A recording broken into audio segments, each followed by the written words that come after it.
Саламатсыздарбы биздин кадырлуу телекөрүүчүлөрүбүз, назарыңыздарда Халва шоу программасы интеллектуалдык, көңүл ачуучу жана эң негизгиси күлкү тартуулаган телекөрсөтүүсү. Жана биздин программа конокторубуз менен сөзсүз түрдө кызыктуу болмокчу. Бүгүн бизде өзгөчө таланттуу мырзаларыбыз отурат. Анткени биздин чындыгында эле кишинин көңүлүн эргиткен, кишине ушундай эң сонун энергия тартуулаган биздин мырзаларыбыз, кавер аткаруучулары, музыканттарыбыз. Жана биринчи кезекте сиздерди биздин конокторубуз менен тааныштырып кетейин. Сол тарабында команда болуп бизде чогулган Тилек жана Илибой. Кол чабуулар, кош келиңиздер.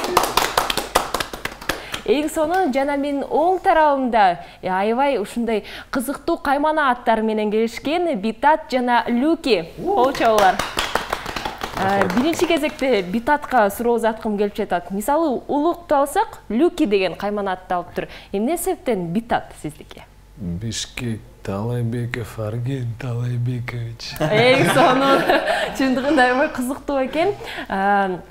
Илибой, сизге суроо узаткым келип жатат. Учурда буга чейин сиздер Кыргыз кавер аттуу ушундай аккаунт десек болот. Биздин Instagram баракчабызда аккаунтунда котормо багытында аябай көп ушундай аткаруулар болгон. Учурда болсо кавер багытында аябай көп болуп кетти. Эмне себептен? Качан биз котормолорду күтөбүз? Анысын билбейт экенмин. Аны ошо главный немесин айтыш керек. Аского. Ошол будет решать. Ал чечет баарын. Ал чечет баарын. Жакшы, бирок чындыгында сизге ушул кавер жакыныракпы же котормолорбу деген суроо узаткым келип жатат. Анткени чындыгында кыргыз элибиз да ушундай котормолорду укканда эмнегедир аябай ушундай кызык, аябай жакшы жаралган десек болот. Көрүүлөр аябай жакшы болгон. Мен да ошентип ойлойм. Бирок мага көбүнчө кавер эле жөн эле которбой эле өзүнүн оригинальный кылып эле ырдаган жагат да. Эң сонун.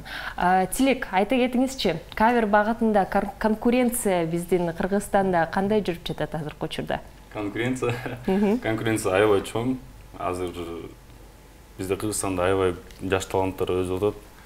Анан кийин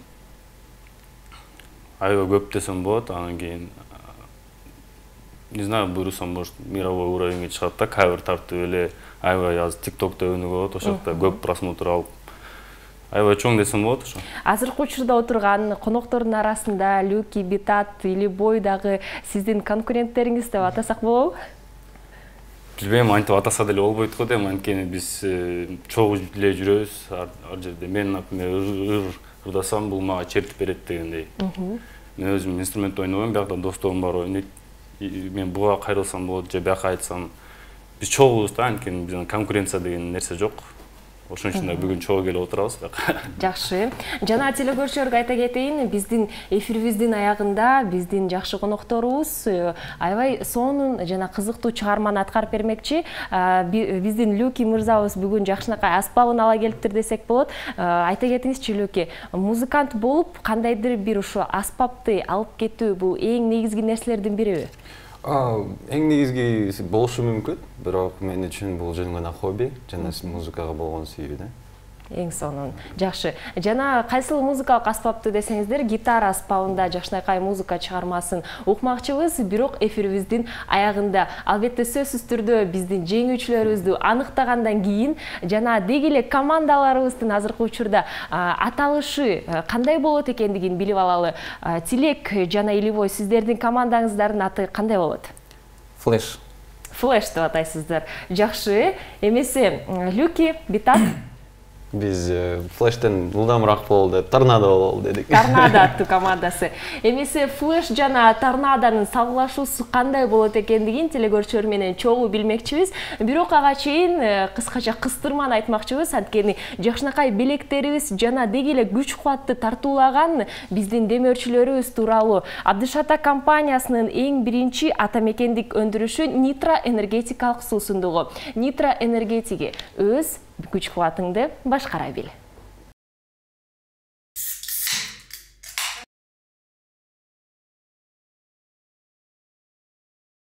Биздин айрымабыз жок. Биз биргеликти гана жеңебиз. Күч биримдикте. Ар бирибиз жеңүүчүбүз. Nitro Олимп чемпиондорунун күч кубаты.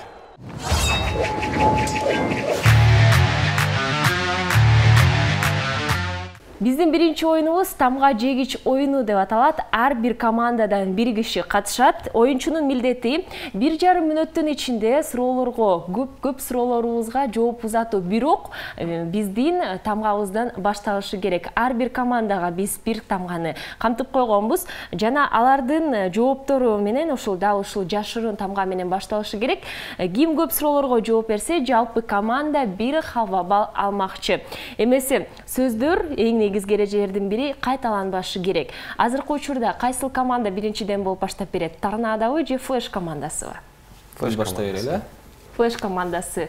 Азыр эч тартынбайт экен конокторубуз, анткени чындыгында аталыштар аябай кыйын болуп жатат, ошондуктан Флеш командасы биринчи баштап бермекчи. Ким жооп берет? Тилек или Бой? Тилек Жордон. Тилек жооп берсин, мен жардам берем. Тилек жооп берет, сиз жардам бересиз.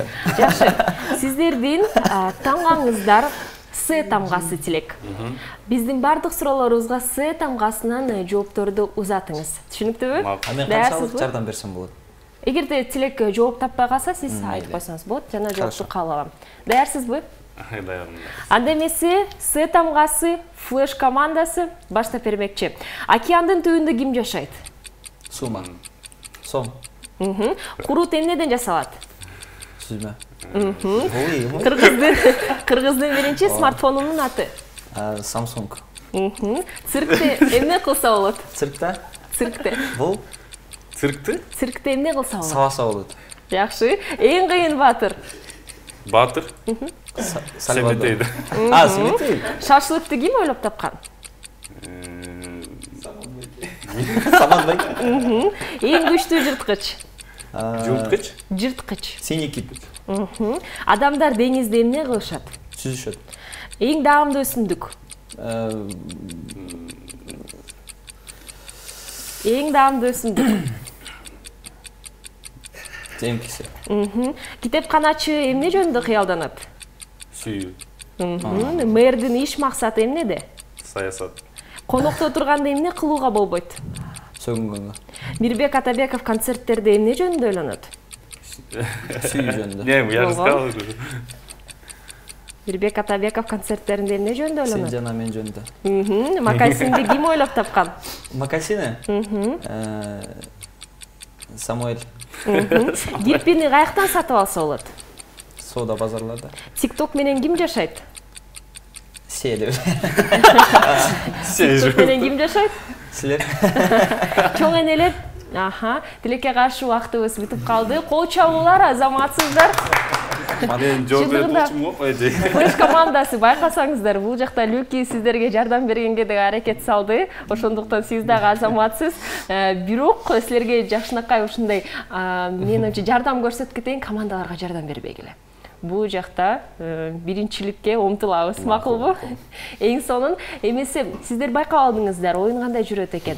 Торнадо ким жооп берет, ким жардам берет? Мен жооп берейин. Люки жооп бермекчи, Витат болсо жардам берет.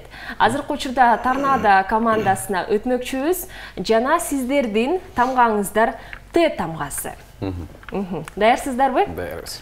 Эмесе убакыт кетти. Урууларды эмне токтотот? Тор. Гүлдөрдү эмне менен сугарыш керек? Таштек менен. $1 миллиарды кайдан тапса болот? Тынчтыктан. Эң даамдуу жашылча? Ак боек кандай түстү? Ак боек кандай түстү? Тырмак түсүндү. Инфляцияны ким ойлоп тапкан? Тентимиштер. Байыш үчүн эмне кылыш керек? Тамак жеш керек. Микротолкундуу мешти ким ойлоп тапкан? Тео. Тамада эртең мененки тамакка эмне жейт? Тамак. Лимузинди ким ойлоп тапкан? Тилек беке. Арстан кармаганда эмне деп кыйкырыш керек? Тыр деш керек. Фрилансер деген ким? Тергөөчү. Депутаттар жумушта эмне кылышат? Тиктокко отурушат. Эмне кылышат? Копилкага адамдар эмнени жашырышат? Тыйындарды. Жалпоолукту ким ойлоп тапкан? Тигил. Тарынуу идеясы кимден келген? Рахмат таластыктардан. Биринчи кыргыз баатырынын аты? Тайлак баатыр. Парашютту ким ойлоп тапкан? Парашютты ким ойлоп тапкан? Тапкычтар. Алтынды кайдан тапса болот? Түбүнөн, жердин түбүнөн. Сүрөтчү эмне жөнүндө ойлонот? Тартуу жөнүндө. Убакыт бүттү. Азаматсыздар, кол чабуулар аябай бат-бат жооп бергенге торнадо аракеттенди. Биз болсо азыр чогуу санап туруп, жыйынтыгында кайсыл команда бир упайды алды экендигин чогуу байкап көрөбүз. Тамга жегич оюнун жыйынтыктайлы. Учурда сол тарабындагы Флеш командасы 15 суроого туура жана так жооп беришти. Кол чабуулар Флеш командасына 15 суроого. Эмеси Торнадо командасы болсо чындыгында эле торнадодай болуп 20 суроого туура жооп бериштир. Кол чабуулар. Азыркы учурда Торнадо командасы бир халва балга ээ болду. Азаматсыздар, Флеш командасы болсо чамданыңыздар. Кийинки оюнубузда балким сиздер дагы утуп каласыздар. Кийинки оюнубуз болсо «Алло, сен кайдасың» деп аталат.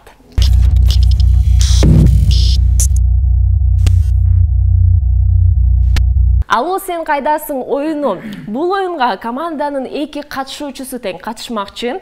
Алардын бири экинчисинен «Алло, сен кайдасың» деген суроону узатат. Экинчиси болсо дал ушул биздин экраныбызда турган локацияларды түшүндүрүп бериши керек. Кол менен көргөзүүгө болбойт, жөн гана сөз менен гана ушул жерди атабастан айтып бериши керек. Экинчи биздин командалашыбыз болсо дал ушул локацияларды экранда жазылгандан ушул жазылган бойдон табышы керек. Жана ар бир командага 90 секунд убакыт берилмекчи. Буга чейин бизде Флеш командасы баштаган, азыр болсо Торнадо командасынан баштамакчыбыз. «Алло, сен кайдасың» оюнун баштайбыз. Жана биринчиден болуп Торнадо командасы дал ушул оюнубузду ачып бермекчи. Сиздер байкагандай эле Битат азыр экранда пайда болгон биздин локацияларды табат. Жана ага жардамды Люки көргөзмөкчү. Кантип десеңиздер сөз менен, бирок дал ушул жерди атабастан локацияларды түшүндүрүп берет. Эми биздин командадагы торнадолордун деги эле коннекти, байланышы кандай болот экендигин чогуу байкап көрөлү. Даярсыздарбы? Даярбыз. Команда даяр. Эми баштамакчыбыз. Кичинекей кезинде мектепке чейин. Детский сад. Кыргызчасы.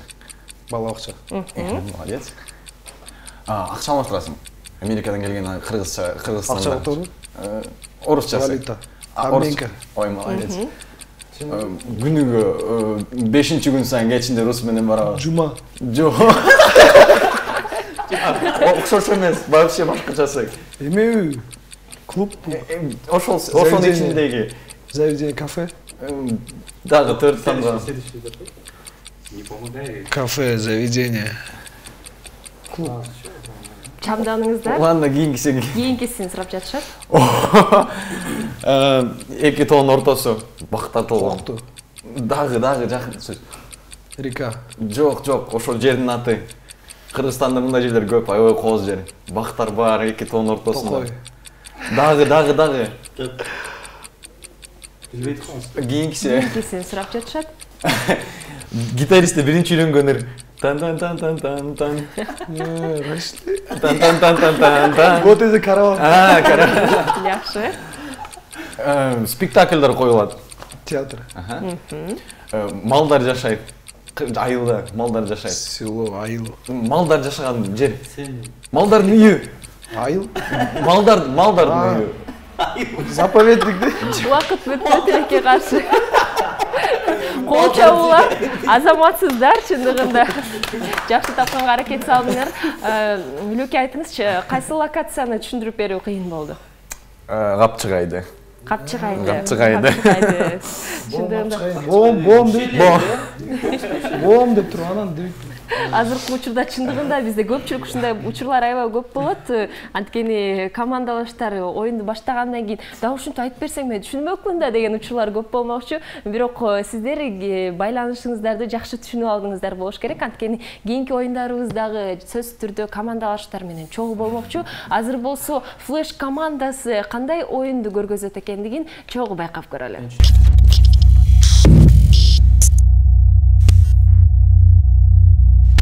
Эмесе Флеш командасы канча сөздү жакшылап түшүндүрүп берет экендигин жана Тилек канча сөздү таба алат экендигин байкап көрөлү. Сиздер байкагандай эле Тилек азыр локацияларды табат, Илибой болсо сөз менен түшүндүрүп бермекчи. Даярсыздарбы, балдар? Даярбыз. Команда даяр, убакыт кетти. Машинаны туура эмес правила бузсаң каяка коет? Штрафтан. Молодец. Ар бир үйдө бар домашний животный, крылатый. Ошо үйүн эмне дейт? Попугай? Жок. Клетка? Жок, үй. Ошол эме домашний птицалардын үйүчү. Следующий день. Следующий. Кийинкиси? Бул эми отуруп. Следующий түшүндүрө албайт экенмин. Кийинкиси? Так, следующий. Кийинкиси сурап жатышат. Алыс тоолордо эмне бар? Сонун жыргал жер. Жайлоо? Качта окугансың? Окуудан кийин. Колледж? Университет? Да. Эйфелева башня. Где? Как Франция, Париж. Кыздар эмне кылат бутуна? Мындай маникюр кылышат, бутуна эмне кылышат? Педикюр. Негизи болду. Бир эң узун областыбыз биздин названиясы. Эң узун область? Тамгасы боюнча эң узун область. Тамгасы боюнча эң узун? Жалал Абад? Эң сонун. Эң көп население какта? Тилекке каршы убакыт. Эң көп население адамдар келсе. Адамдардын? Коочобулар. Убакыт бүттү, азаматсыздар. Эмне себептен тойкананы түшүндүрүп бере албай койдук Илибой? Билбей койдум кантип түшүндүрүп беришти. Үйлөнүп өттүр каякта өтөт? Тойкана деп. Ошентсең эле Сразу тойкана деп айтмак белең, э? Бирок чынын айтсам, сизге тооккананы түшүндүрүп берүү менин оюмча оор болду деп окшойт. Жок, мен тоок деген сөздү айткым келген жок да, тооктучу. Чындыгында туура кылдыңыз. Биринчи сөздү айткан жоксуз. Птицалардын дому деп. Клетки. Бирок ага карабастан азаматсыздар, кол чабуулар, ар бир команда азаматтар. Азыр болсо чогуу биздин командалаштар кайсы команда биринчиликти алды экендигин бир нече убакыттардан кийин билебиз. Учурда алуу сен кайдасың оюнун жыйынтыктайлы. Биринчиден болуп бизде Торнадо командасы баштап берген. Торнадо командасы 4 сөздү туура тапты. Кол чабуулар, азаматсыздар. Жана экинчиден болуп бизде Флеш командасы канча сөздү тапты деп ойлонуп жатсаңыздар, 6 сөздү туура табышыптыр. Кол чабуулар. Ошондо азыркы учурда оюнубуздун жыйынтыгы 1-1. Кийинки оюнубузда ким жеңет экендигин байкап көрөлү. Оюнубуздун аталышы калппы чынбы деп аталат.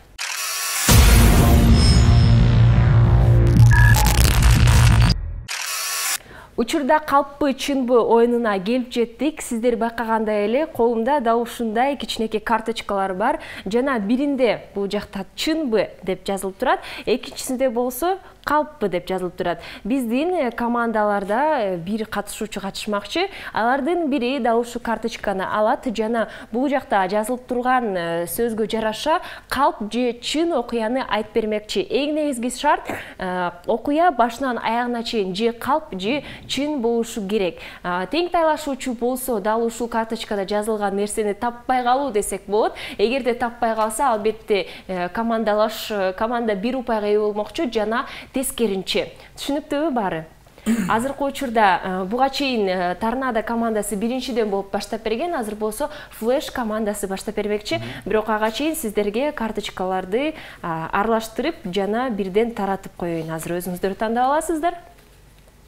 Да, ушундай сиздер көрбөй калыш. Тандап берем. Тилек тандап берем дейт. Лөки. Жакшы. Сиздин командалашыңызга көргөзүп койсоңуз болот, кандай окуя экендигин. Кайсы сөз экендигин. Азыр болсо карточкаларды тараттык жана Флеш командасы биринчиден болуп окуясы менен бөлүшүп кетмекчи. Кимиңиздер окуяны айтып бересиздер? Мен. Илибой окуяны айтып берет. Бул жакта Торнадо командасы болгон ушундай психологиялык адамды кантип ушинтип окуп койсом болот деген режимди күйгүзмөкчү жана Илибой окуяңызды айтып бериңиз. Мен кичинекей кезде болчу. Бир 7 жашта болуш керек, 6-7 жашта. Папам полет деген тамеки чекчи да. Анан ошону алып чыгып, эшикке алып чыгып, мен папамды көрүп, мынтип күйгүзүп, чегип көргөм да. Аны мамам билип, ошол кезде кичинекей бала болчумун да. Анан өлө урушкан. Ошол чынбы же калппы? Жакшы окуя экен, чындыгында азыркы учурда или бойдо ушундай окуя болгонбу же болгон эмеспи? Торнадо командасы кандай деп ойлоп жатасыздар? Айтканына жараша, тамекини эстегенине жараша, чын окшойт. Дитат, сиз кандай деп ойлойсуз? Нет, да, возможность бирок ойлонуп 5 жашта болчумун. 5. Ойлонуп көрүңүз 5 да? жашта бар. Жок, 6, где-то 5, 6. 6-7. 7 эмес, мен мектепке бара элек болчумун. Точно эстедим. Да. Тамекинин атын эстесе, уверенный кайтты да. Атам каналып урушкан депчи. Бош керек. Блеф кыла албайт корус. Уверенный. Бирок ким билет. Жесткий очень. Сиздер достор болгондон кийин чындыгында да ушундай нерсени билишиңиздер керек.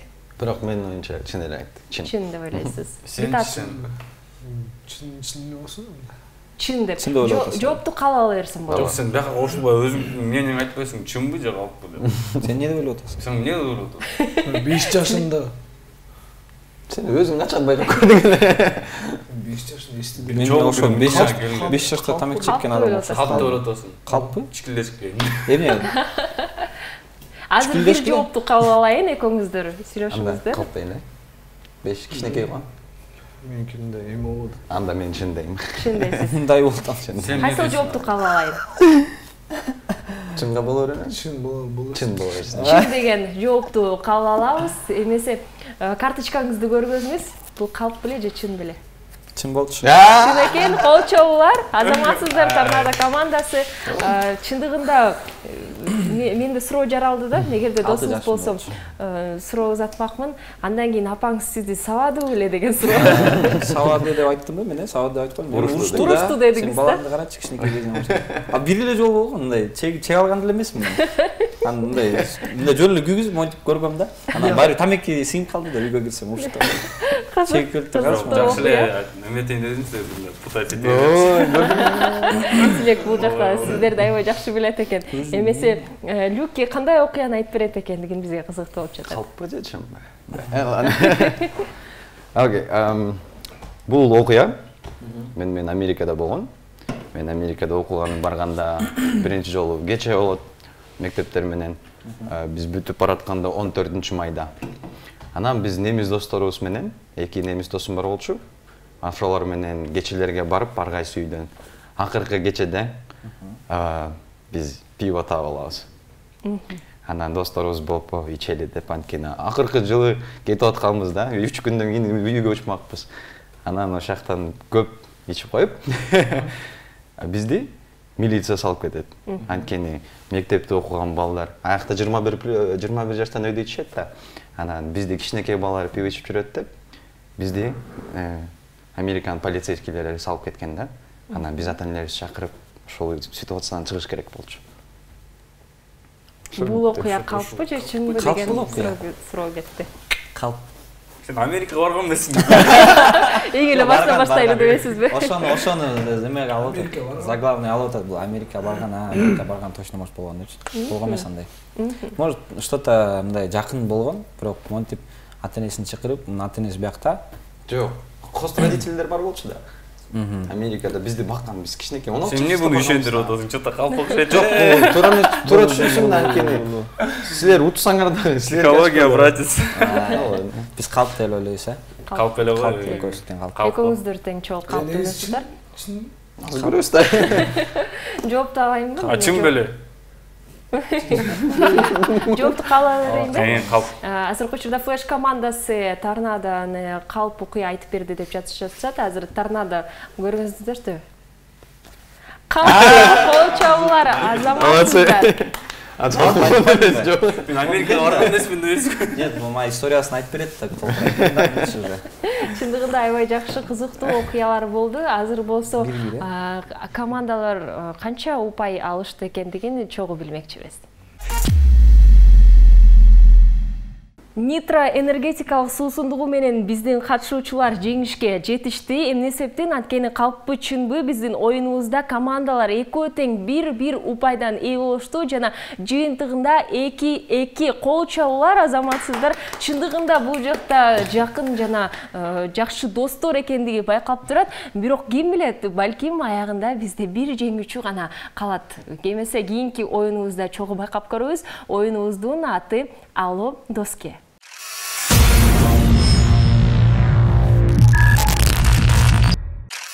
Алло Доски оюнунда биздин катышуучуларга биринчи кезекте уюлдук телефон жана экинчи кезекте ишенимдүү дос керек. Эмне себептен? Анткени араңардан бирөө досуңуздарга чаласыздар, бирок тең тайлашуучуларыңар сиздерге бир тамганы айтмакчы, дал ушул телефондун арасында ушул тамгага башталган досуңуздарга чаласыздар. Андан кийин экраныбызда досуңуздарга арналган суроо чыгат, дал ушул суроонун варианттары бар. Досуңуздар кайсыл вариантты тандаса, дал ушул бизде жоопту кабыл алабыз. Ага жардам көргөзүүгө болбойт. 30 секунд гана убактыңыздар бар. Буга чейин Флеш командасы биринчиден болуп баштап берди, ошондуктан азыр Торнадо баштамакчы. Флеш командасы кайсыл тамганы биздин Торнадо командасына бересиздер?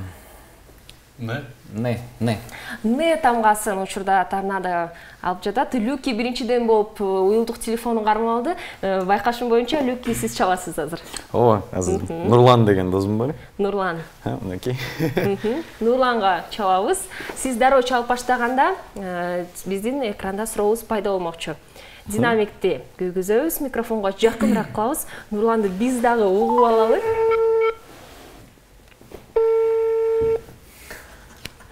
Алло, Доске, кандайсың?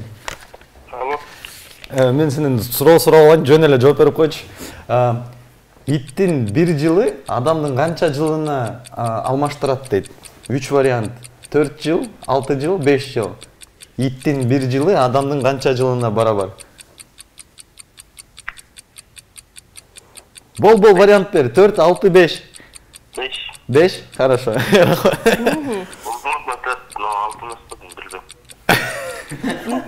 Азыркы учурда Нурлан чындыгында ойлонуп баштады, бирок 5 деген жооп ыйгарылды. Биз бул жоопту кабыл алабыз. Иттин бир жылы адамдын канча жылына барабар деген суроо болду. Эгерде ойлонуп көрсөк, ар бир вариант аябай жакын эле калышыптыр, бирок бир гана жооп туура. Жана жооп 6. Тилекке каршы Нурлан таппай калды. Карабастан Нурланга ыраазычылык жана Нурлан өзү дагы да ушул жоопту жаттап калат деп ойлонуп жатам. Ооба, айтып коебуз. Эмесе? Шашпайлы, короче, ойлонуп көрдүк түрлөрүндө шашпайлы. Канча секунд? 30 секунд. Мени. Отылып кеткен. Ты за 5 секунд. Ошондуктан досуңузду шаштырабыз. Азыр болсо Флеш командасына өтмөкчүбүз. Торнадо кайсыл тамганы бересиз? С тамгасы. С тамгасы берилет. Берилди С тамгасы. Кимибиз чалабыз? Или бой, Тилек? Менде Сыдан неме деген, Сачкун деген бала бар. Сачкун деген. Өзүнүн чын аты кандай? Седил. Эдил. Тренировка барабыз просто, Сачку, ошон үчүн Сачкун деп койгом да. Бул давно уже. Болбойт андай. Болот. Аз чалам. Минус 0,1 упай. Азыр С тамгасынан Илибой Сачкун деген досуна чалып жатат. Суроо жок пока. Азыр суроо кетет. Алло. Салам. Брат, сен бар угуп атышат, громкий десиң. Бир суроого жооп берип койчу, хорошо? 30 секундум бар. Не суроо? Токой тартипчиси санитар деген каймана атка ээ чымчык дейт. Токой тартипчиси, Токой санитары деген каймана атка ээ чымчык. Биринчи вариант тоңкулдак, экинчи вариант күкүк, үчүнчү вариант үкү. Токой санитары деген каймана атка ушундай псевдоним кайсы чымчыкта бар? Дятел? Дятел деген кайсыл күкүкпү? Туңкулдак. Туңкулдак, э? Туңкулдактын дятел. Аны тандап атасың, э? Всё. Мейлі, рахмат. Жоопту кабыл алабыз. Чындыгында Сачкун аттуу досуңуз Токой санитар десе эле орусча дятел деп айтып кетти. Орусча тоңкулдак деп аталат. Жана Сачкун туура жооп берди. Азаматсыздар. Чындыгында аты Эдзи деп айтып кеттиңиз, э? Эмне себептен Сачкун деп атап койдуңуз? Тренировкага чогуу барабыз. Анан көп келбей калат да. Кандай машыгуу? Тренировка, не болот зал. Спорт залына барасыздар, э? Анан ал көп келбейт окшойт. Келет, кээде келбей калат да, ошончо. Кечигип келет, ушундай болот да. Сачкун деп атап койдуңуз. Бирок менин оюмча анын аты жөнүн кичине которушуңуз керек. Уже да, азыр которуп койсок болот. Азыр тоңкулдакты коюш керек. Азыр тоңкулдакты ким билет десек болот. Эмесе азыр биздин достор жакшы жоопторду узатышты. Азыр ким канча баллды алды экендигин чогуу билебиз. Алло доски оюнунда ишенимдүү достор бизге жардам көргөзүштү. Жана Торнадо командасы биринчиден болуп баштап тилекке каршы упайга ээ болбой калды. Бирок Флеш командасы 1 упайга ээ болду жана жыйынтыгында 3-2. Кол чабуулар. Учурда кийинки оюнубузда балким Торнадо командасы чамданмакчы. Анткени эң эле жеңил оюндарыбыздын бири болмокчу. Ал крокодил деп аталат.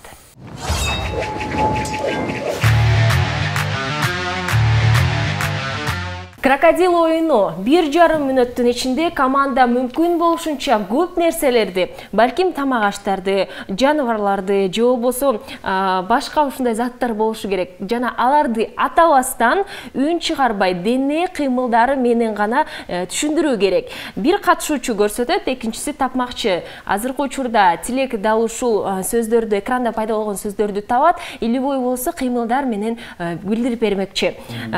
Бул объектилер студияда болсо сөмөй менен көргөзүүгө болбойт, сөздү чыгарууга болбойт, макулбу эле? Жана эгерде түшүндүрмө аябай эле созулуп кетсе, кийинкиге өтүп кетсе болот. Түшүндүңүздөрбү? Эмесе азыр Флеш командасы биринчиден болуп крокодил оюнун ачып бермекчи, даярсыздарбы? Даярбыз. Анда эмесе кеттик.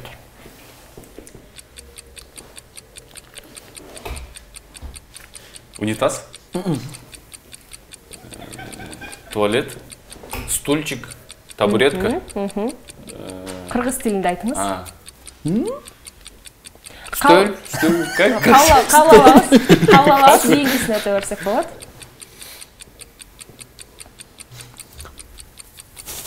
Тоолок, шамал, борон. Следующий. Кийинки. Пианино. Ноутбук. Жакшы. Кийинки сөз дейт.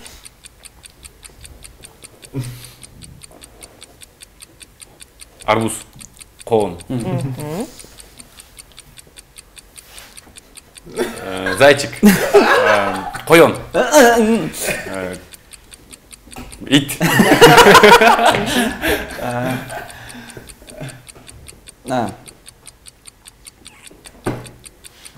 Еще.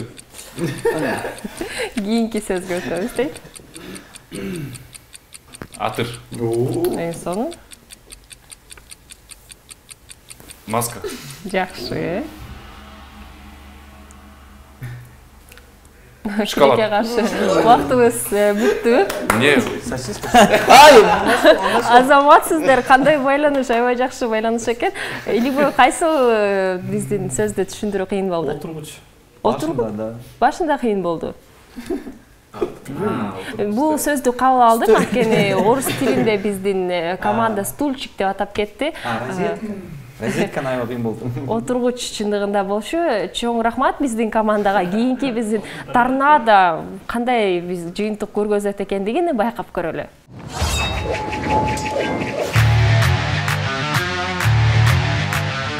Азыр болсо Торнадо командасы кандай жыйынтыкты көргөзөт байкап көрөлү. Учурда Битат түшүндүрүп бермекчи кыймылы менен, сөздөрдү болсо Люки тапмакчы. Канча сөздү табат экендигин чогуу санап көрөлү, урматтуу телекөрүүчү. Даярсыздарбы? Даярбыз. Анда баштайлы. Сакал алгыч, пудра. Сонун. Сүрөт тартуу, саат. Кичинекей, чымын. Ары. Чымчык. Бит, чиркей. Сонун. Ноутбук. Жөргөмүш. Таракан, паук. Кабыл алам. Сүрөт тартуу, художник. Кисть. Художник. Айтты, кабыл алабыз, сүрөтчү. Кийинкиде, түшүнбөсөң кийинкиде.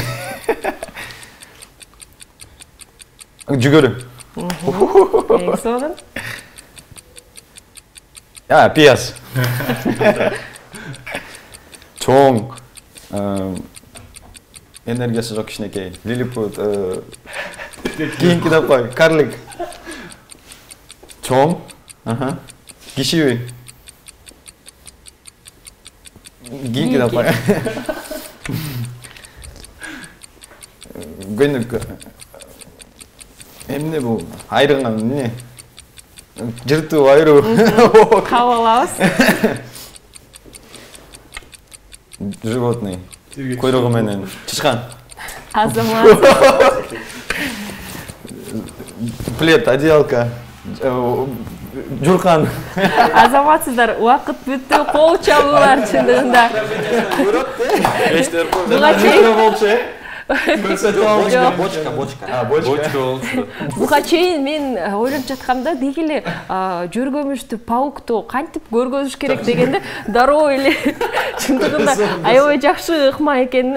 Кайсы сөздү Битат түшүндүрүү кыйын болду? Бочканы кыйын болду чындыгында. Оңой сөздөрдүн бири десек болот. Бирок ага карабастан Торнадо азаматсыздар кол чабуулар ар бир командага чогуу азыр ким жеңди экендигин билмекчибиз. Крокодил оюнун жыйынтыктайбыз. Буга чейин Флеш командасы биринчиден болуп ачып берген. Жана Флеш командасы 7 сөздү туура тапкан. Кол чабуулар Флеш командасына. Эмесе Торнадо командасы чамданып келип жетти десем болот. 9 сөздү туура таптыңыздар. Кол чабуулар. Азыр болсо жыйынтык 3-3. Кийинки биздин жыйынтыктоочу акыркы оюнубуз десек болот. Оюнубузда бир эле упай берилмекчи. Жыйынтыктоодо чындыгында ким бул жерде жеңет экендигин билмекчибиз. Оюнубуз оозундан окуу деп аталат.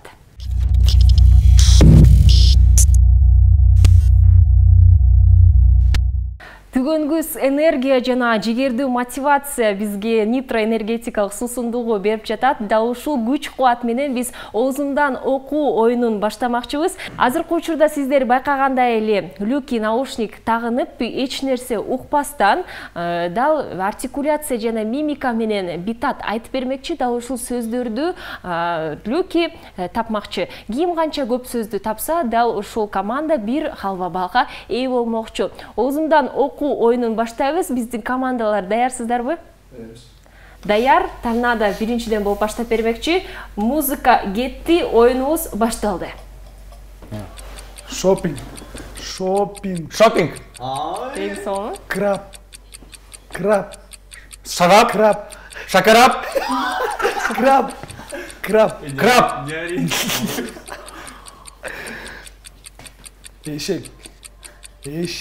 Эшек. Алча. Быштак. Быштак. Кийинки. Жүзүм.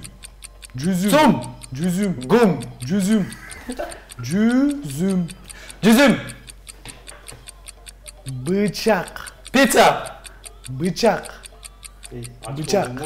Пиза. Кийинки сөз. Нөл. Гөл. Төр. Чөл. Кийинки сөз. Быштак. Быштак. Кийинки.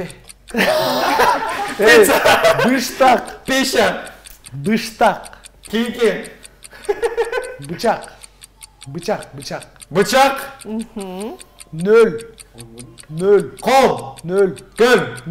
Төр. Чөл. Нөл. Гөл. Тилекке каршы убактыбыз бүттү. Азаматсыздар демекчи мен. Кол чабуулар. Чындыгында биздин көбүнчө коноктор дал ушул оюнубузда 1-2 эле сөздү табышат да, бирок акырасы сиздер көп эле сөздөрдү тапканга аракет салдыңыздар. Пицца. Быштак деген сөз болчу. Чындыгында Тилек бул жакта айтып жатты, Лүки ачык болгон окшойт, пицца деп жатат деп. Эмеси Тилек менен азыр Илибой кандай жыйынтыкты көргөзөт экендигин байкап көрөлү.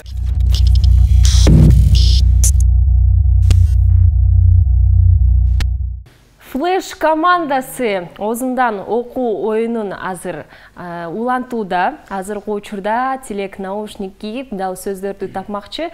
Артикуляция менен Илибой бизге түшүндүрүп берет. Эми даярсыздарбы? Ооба. Анда баштайлы. Шкаф. Шарф. Шкаф. Шарф. Шкаф. Шапка. Шкаф. Шкаф. Шарф. Шкаф. Еще раз. Шкаф. Белек. Белек. Еще. Белек. Банка. Белек. Панка. Белек. Ботинка. Следующее. Кийинки сөз. Фишка. Фишка. Жвачка. Фишка. Фишка. Ф. Фишка. Фишка. Наконец. Бензин. Бензин. Бензин. Бензин. Б. Бензин. Бензин. Балык. Аракет кылабыз. Бензин. Бензин. Бас. Бензин. Баштык. Кийинки сөзгө өтөбүз. Шампунь. Шампунь. Кийинки. Химия. Кепка. Химия. К. Химия. Х. Следующий. Кийинки сөз. Баклажан. Еще раз. Баклажан. Баклажан. Баш. Баклажан. М. Б. П. Тилекке каршы убактыбыз бүттү. Кол чабуулар. Вообще, блин, жаман экен. Чындыгында оюн оор оюндардын бири болуп саналат. Илибой кайсы сөздү түшүндүрүү оор болду? Барын эле. Барын эле. Бирок байкасаңыздар, оор шампунь деген сөздү дароо эле табып кетти десек болот. Нет, ши деген мындай жакшы билинет да, наоборот, шампунь деген. Да, прям так. Белек десе балык. Белек. Белек деген сөз болчу. Кол чабуулар ар бир командага. Эмеси биздин жыйынтыктоочу оюнубуз болду. Бир нече убакыттардан кийин ким жеңүүчү болду? Чогуу билмекчибиз. Биздин айрымабыз жок. Биз биргеликти гана жеңебиз. Күч биримдикте. Ар бирибиз жеңүүчүбүз. Nitro Олимп чемпиондорунун күч кубаты. Буга чейин Озундан окуу оюнубузда Торнадо командасы 6 сөздү туура таптыңыздар. Кол чабуулар чындыгында биздин бегеле ушул программанын мен жүрүшү боюнча жакшы ушундай жыйынтыктардын бири десем болот. Эмеси Флеш командасы болсо 2 сөздү туура тапты. Мен оюмча бул дагы жакшы жыйынтыктардын бири, анткени аракет салдыңыздар. Эң негизгиси 0 эмес десем болот. Экөөңүздөр тең келаттыңыздар, бирок Тилекке каршы Флеш командасына бакытка жараша Торнадо командасына жыйынтыктоочу саныбыз 4-3 болду. Кол чабуулар ар бир командага, Торнадо командасына да ушундай белектерди ыйгарабыз. Биздин Nitro суусундугубуздан жакшынакай белектер. Активдүү катышуу үчүн албетте сиздерге дагы биз белектерибизди ыйгарабыз.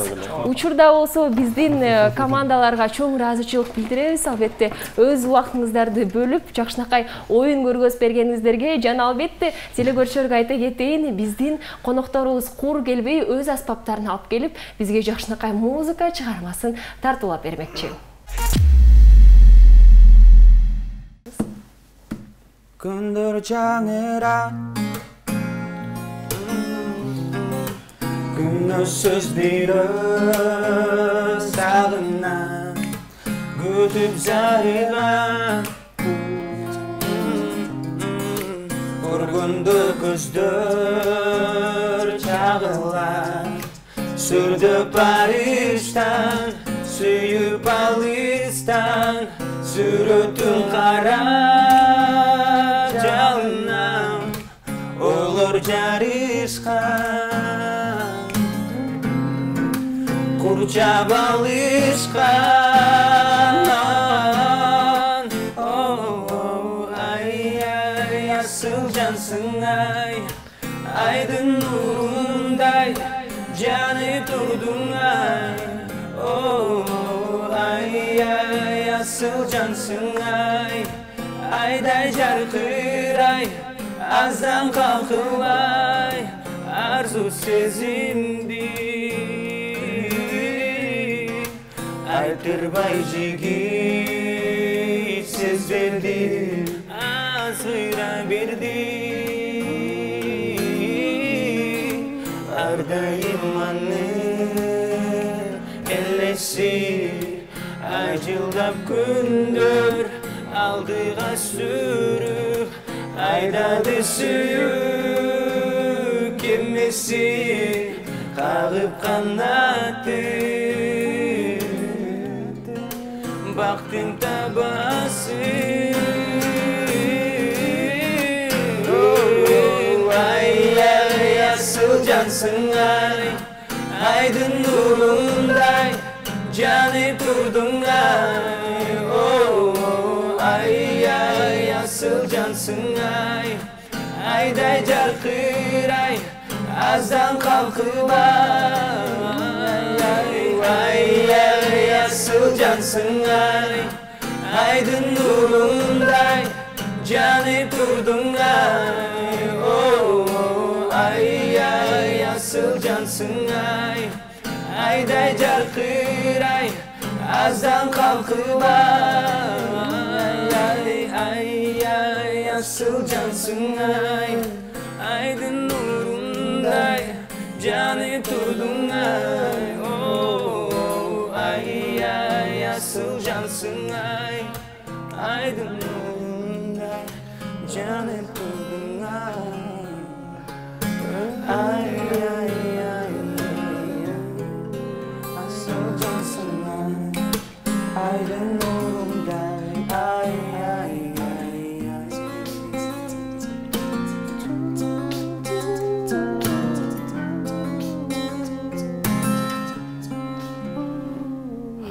Азаматсыздар, кол чабуулар. Дал ушундай жагымдуу музыкалдуу нотабызда биздин чыгарылышыбызды аяктайбыз. Кайрадан көрүшкөнчө.